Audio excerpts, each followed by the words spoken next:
si parla di diritti acquisiti quando si tratta di ex parlamentari, ma non si pensa al pensionato che era convinto di andare in pensione a 60 anni, oggi ci va a 67 e c'è questo famoso poi ricalcolo dell'età pensionabile in base agli anni di aspettativa. Ecco, secondo noi bisogna porre comunque un tetto massimo a questi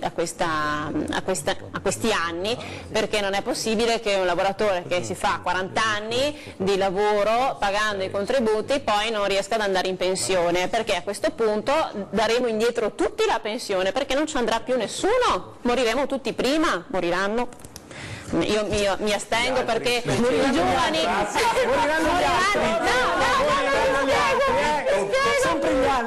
mi spiego perché essendo giovane calmi, ho detto perché essendo giovane io so già che quelli della mia generazione non la percepiranno la pensione. Quindi pessimismo